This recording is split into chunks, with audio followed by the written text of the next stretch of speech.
Assalamualaikum warahmatullahi wabarakatuh. Salam sejahtera untuk kita semua. Yang terhormat Ibu Rahmadiana Ikwaningsari, SPD, SHMH, dosen pengampu mata kuliah Pancasila.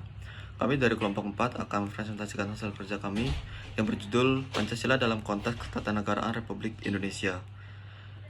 Sebelum melanjutkan presentasi, perkenalkan nama saya Wayan Arya Murtika sebagai moderator dari kelompok 4.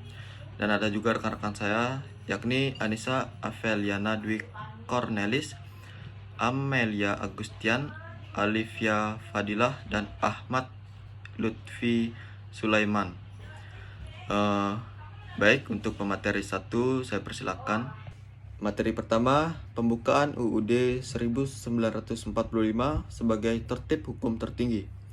Pembukaan UUD 1945 mengandung pokok-pokok pikiran yang meliputi suasana kebatinan negara Indonesia, serta yang mewujudkan suatu cita-cita hukum dengan menguasai dasar tertulis maupun tidak tertulis.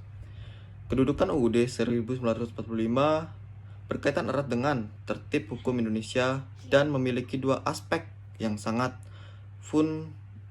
fundamental. Kedudukan pembukaan UUD 1945 dalam tertib hukum Indonesia adalah sebagai berikut. Yang pertama, menjadi dasar tertib hukum, karena pembukaan UUD 1945 memberikan 4 syarat adanya tertib hukum Indonesia.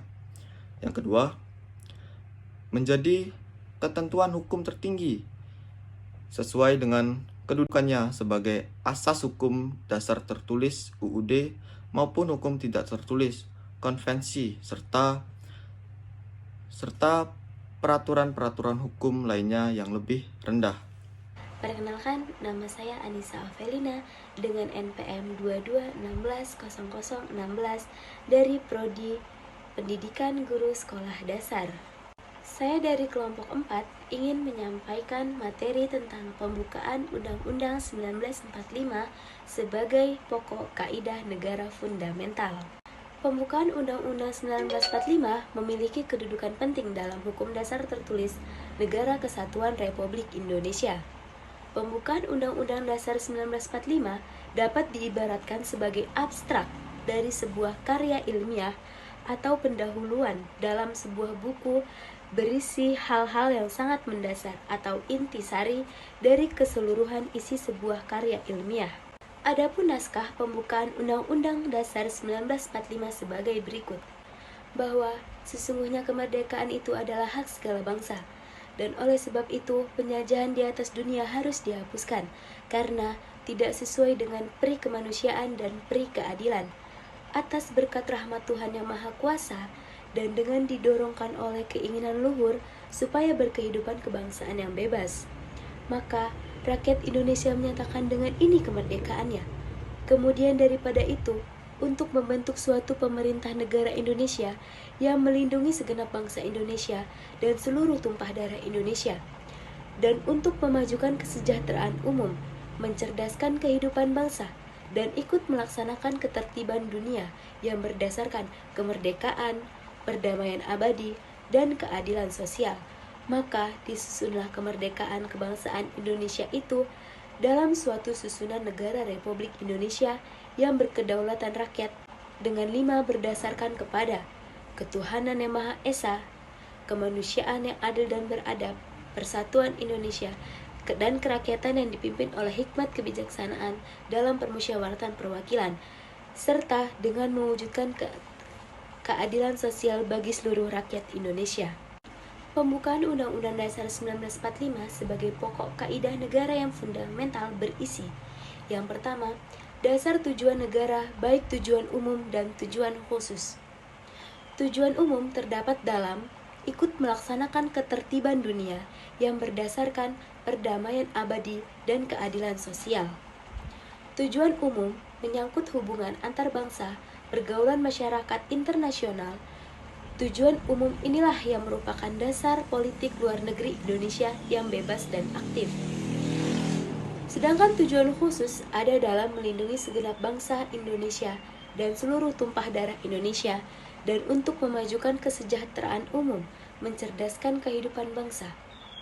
Tujuan ini meliputi tujuan nasional, yaitu sebagai tujuan bersama bangsa Indonesia dalam membentuk 6 negara untuk mewujudkan suatu masyarakat yang adil dan makmur, material, spiritual. Dan yang kedua, ketentuan diadakannya Undang-Undang Dasar Negara, pernyataan tersebut tersimpul dalam kalimat, maka disusunlah kemerdekaan kebangsaan Indonesia itu dalam suatu Undang-Undang Dasar Negara Indonesia. Hal ini merupakan suatu ketentuan bahwa negara Indonesia harus berdasarkan pada suatu undang-undang dasar dan merupakan suatu dasar yuridis formal bahwa negara Indonesia adalah negara yang berdasarkan atas hukum. Dan yang ketiga, bentuk negara pernyataan ini tersimpul dalam kalimat yang terbentuk dalam suatu susunan negara Republik Indonesia yang berkedaulatan rakyat. Dasar filsafat negara asas kerohanian, negara pernyataan ini tersimpul dalam kalimat dengan berdasar kepada ketuhanan yang Maha Esa, kemanusiaan yang adil dan beradab, persatuan Indonesia, kerakyatan yang dipimpin oleh hikmat kebijaksanaan dalam permusyawaratan perwakilan, serta dengan mewujudkan suatu keadilan sosial bagi seluruh rakyat Indonesia. Selanjutnya saya akan menyampaikan materi kedua yang berisi tentang isi dan kedudukan pembukaan Undang-Undang Dasar 1945. Isi pembukaan Undang-Undang Dasar 1945 adalah 4 alinea yang intinya berisi. Yang pertama, pernyataan bahwa hak moral bangsa Indonesia dituntut melalui hukum etis yang dapat dilihat pada A. Pasal 1 ayat 1, B. Pasal 26 ayat 1, C. Pasal 27 ayat 1, dan D. Pasal 35E Pasal 36. Alinea kedua, pernyataan bahwa perjuangan bangsa Indonesia telah sampai titik penentuan kristalisasi. Pokok pikiran kedua terwujud dalam A. Pasal 27 ayat 1, B. Pasal 28, C. Pasal 29 ayat 2, D. Pasal 31 ayat 1 dan 2. Dan alinea ketiga, pernyataan bahwa bangsa Indonesia mulai hidup luhur yang mewujudkan dalam A. Pasal 1 ayat 2, B. Pasal 2 ayat 1, C. Pasal 3, D. Pasal 5 ayat 1, E. Pasal 6 ayat 2, F. Pasal 9, G. Pasal 11, H. Pasal 20 ayat 1 dan 2, I. Pasal 21 ayat 1, 2, dan 3. Dan alinea keempat, pernyataan bahwa bangsa Indonesia Negara Kesatuan Republik Indonesia dengan mempunyai dasar negara, tujuan negara, dan asas rohani negara. Kedudukan pembukaan Undang-Undang Dasar 1945. Yang pertama, pembukaan menurut dasar-dasar fundamental negara, yaitu memuat pembentukan negara, bentuk negara, tujuan negara, kekuasaan negara, dan dasar filsafat negara. Dan yang kedua, memuat sifat-sifat fundamental dan asasi yang berkedudukan tetap dan tidak dapat dirubah. 3. Pembukaan Undang-Undang Dasar 1945 merupakan suatu tertib hukum tertinggi dan pada hakikatnya kedudukannya lebih tinggi dari batang tubuh Undang-Undang Dasar 1945. Keempat, pokok-pokok pikiran pembukaan Undang-Undang Dasar 1945 harus dijabarkan dalam pasal-pasal Undang-Undang Dasar 1945. Dan yang kelima atau yang terakhir, pembukaan Undang-Undang Dasar 1945 merupakan dasar, rangka, dan suasana bagi negara dan tertib hukum Indonesia. Kenalkan, nama saya Alivia Fadila dari kelas PGSD 1A. Saya di sini akan menjelaskan tentang materi Pancasila, yaitu fungsi pembukaan Undang-Undang Dasar 1945 dan pokok pikiran dalam pembukaan Undang-Undang Dasar 1945. Fungsi Undang-Undang Dasar Republik Indonesia merupakan unsur dalam Republik Indonesia, yaitu seperti pemerintah, lembaga negara, lembaga masyarakat, dan setiap organ negara Republik Indonesia. Undang-Undang Dasar Republik Indonesia itu merupakan hukum dasar yang tertulis. Undang-Undang Dasar 1945 menjadi sumber hukum Republik Indonesia. Artinya, ia menepati kedudukan tertinggi dalam sistem hukum Republik Indonesia. Karena itu, setiap peraturan yang berkedudukan di bawah Undang-Undang Dasar harus bersumber dan berlandaskan pada Undang-Undang Dasar 1945. Kedudukan Undang-Undang Dasar 1945 sebagai sumber hukum itu membuat undang-undang, yaitu mempunyai 3 fungsi. Yang pertama adalah fungsi Undang-Undang Dasar sebagai alat kontrol. Dengan berfungsinya Undang-Undang Dasar sebagai alat kontrol bisa menjadi alat untuk mengecek atau menguji apakah suatu perundang-undangan di bawahnya dengan sesuai Konstitusi Republik Indonesia atau malah bertentangan dengan Undang-Undang Dasar Negara Republik Indonesia. Yang kedua yaitu fungsi undang-undang sebagai pengaturan.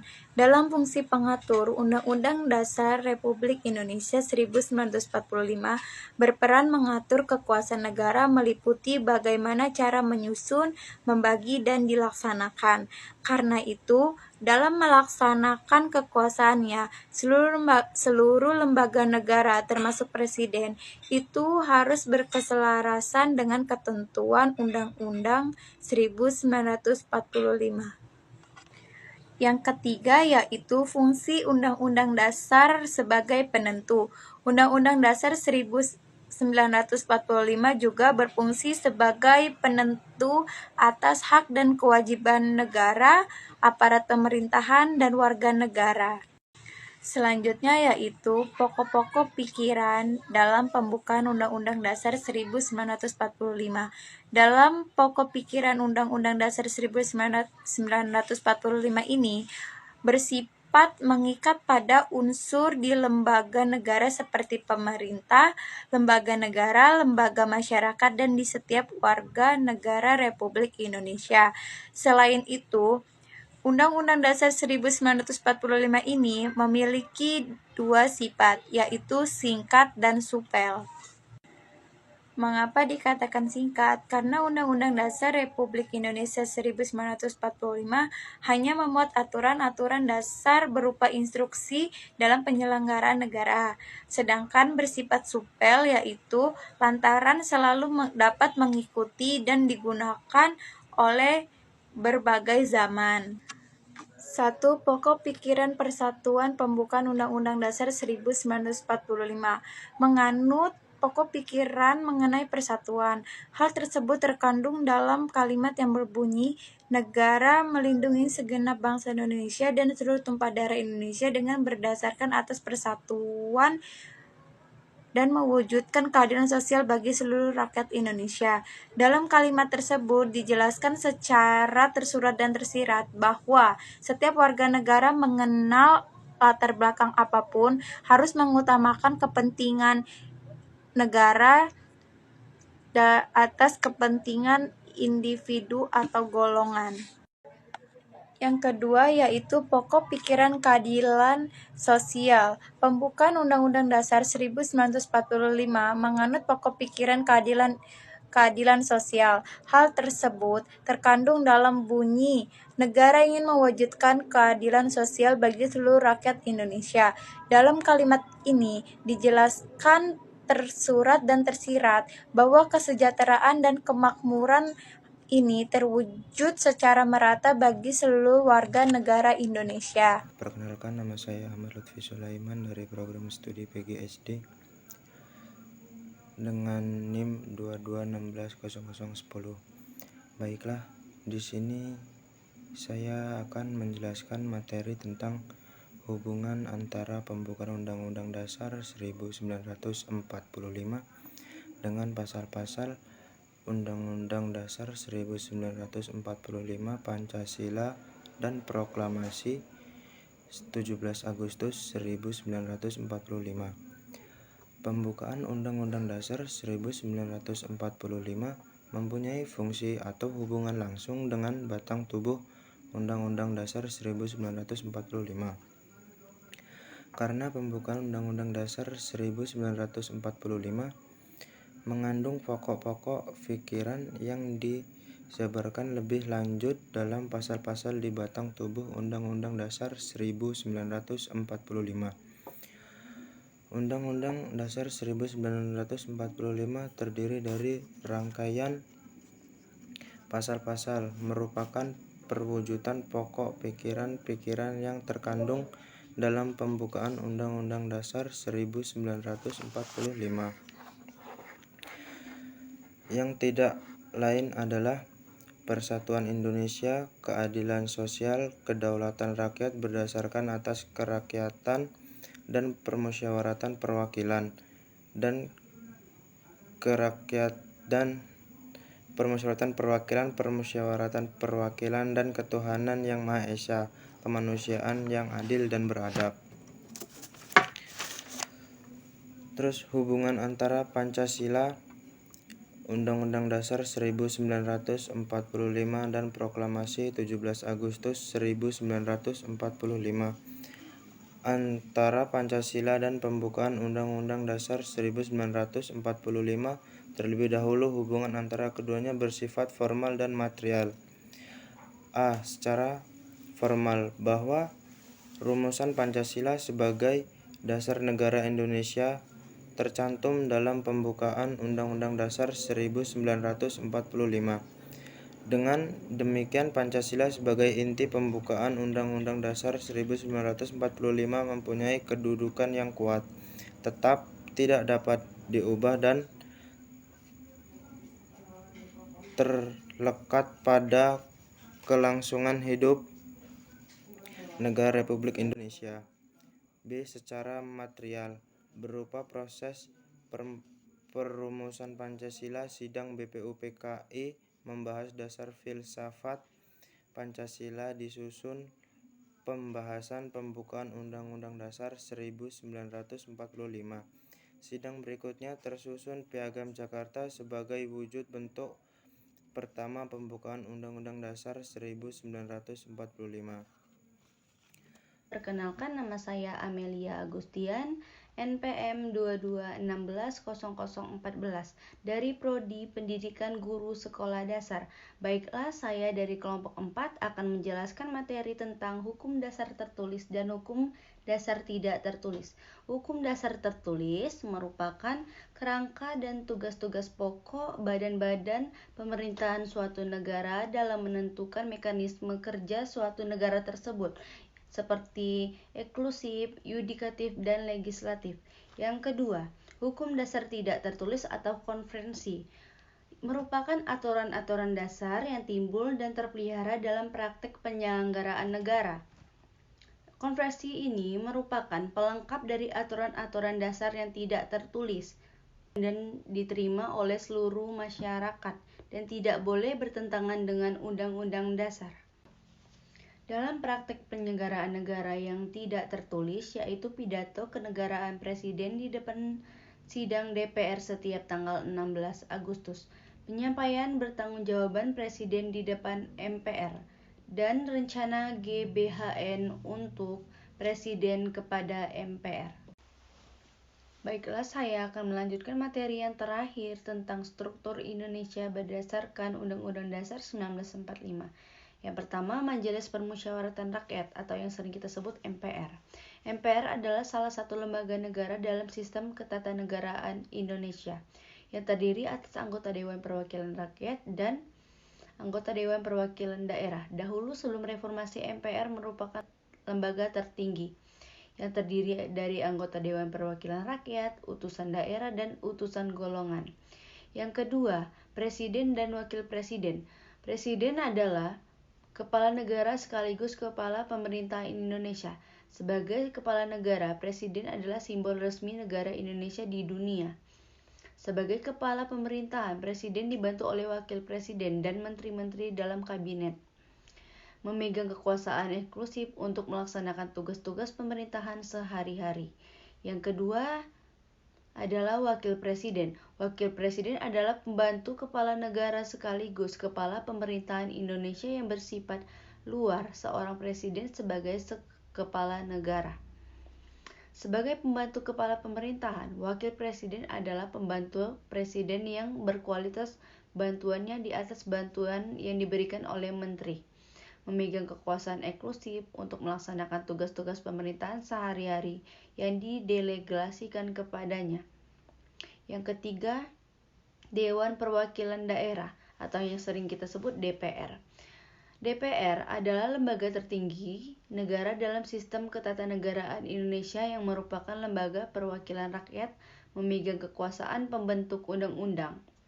DPR memiliki fungsi legislatif, anggaran, dan pengawasan.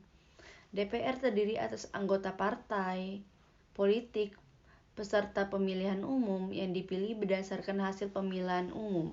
Yang keempat, Dewan Perwakilan Daerah atau yang sering disebut DPD adalah lembaga tertinggi negara dalam sistem ketatanegaraan Indonesia yang anggotanya merupakan perwakilan dari setiap provinsi yang dipilih melalui pemilihan umum.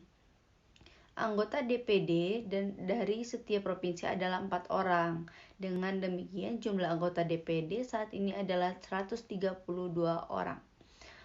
Yang kelima, Mahkamah Agung atau yang sering disebut MA. MA adalah lembaga tertinggi negara dalam sistem ketatanegaraan Indonesia. Merupakan pemegang kekuasaan kehakiman bersama-sama dengan Mahkamah Konstitusi dan bebas dari pengaruh cabang-cabang kekuasaan lainnya. Mahkamah Agung membawahi Badan Pengadilan dan Lingkungan Peradilan Umum, Lingkungan Peradilan Agama, Lingkungan Peradilan Militer, dan Lingkungan Peradilan Tata Usaha. Yang keenam, Mahkamah Konstitusi adalah lembaga tinggi negara dalam sistem tata negara Indonesia yang merupakan pemegang kekuasaan kehakiman bersama-sama dengan Mahkamah Agung. Ketua Mahkamah Konstitusi dipilih dari Hakim Konstitusi untuk masa jabatan 3 tahun. Masa jabatan Ketua MK selama 3 tahun yang diatur dalam Undang-Undang 23/2003. Yang ketujuh, Badan Pemeriksa Keuangan atau yang sering disebut BPK. BPK adalah lembaga tinggi negara dalam sistem ketatanegaraan Indonesia yang memiliki kewenangan pemerintah, kelolaan, dan tanggung jawab keuangan negara menurut Undang-Undang 1945. BPK merupakan lembaga yang bebas dan mandiri. Anggota BPK dipilih oleh Dewan Perwakilan Rakyat dengan mempertimbangkan Dewan Perwakilan Daerah yang diresmikan oleh Presiden. Yang ke-8, Komisi Yudisial. Komisi Yudisial adalah lembaga negara yang dibentuk berdasarkan Undang-Undang Nomor 22 Tahun 2004 yang berfungsi mengawasi perilaku hakim dan mengusulkan nama calon hakim agung. Tujuan Komisi Yudisial berdasarkan penelitian yang pernah dilakukan oleh Asin Tohari seperti dituliskan dalam buku Komisi Yudisial dan Reformasi Peradilan. Tugas Komisi Yudisial yang pertama melakukan pendaftaran calon hakim agung, yang kedua melakukan seleksi terhadap calon hakim agung, yang ketiga menetapkan calon hakim agung, dan yang keempat mengajukan calon hakim agung ke DPR bertanggung jawab dan laporan Komisi Yudisial bertanggung jawab kepada publik melalui DPR dengan cara menerbitkan laporan tahunan dan membuka akses informasi secara lengkap dan akurat. Baiklah materi dari saya, hukum dasar tertulis dan hukum tidak tertulis, serta struktur pemerintahan Indonesia menurut Undang-Undang 1945. Terima kasih kepada rekan-rekan saya yang telah menyampaikan materi presentasi dengan baik. Semoga presentasi kali ini dapat menambah wawasan kita mengenai materi Pancasila dalam konteks ketatanegaraan Republik Indonesia. Sekian presentasi dari kelompok 4. Saya akhiri. Wassalamualaikum warahmatullahi wabarakatuh.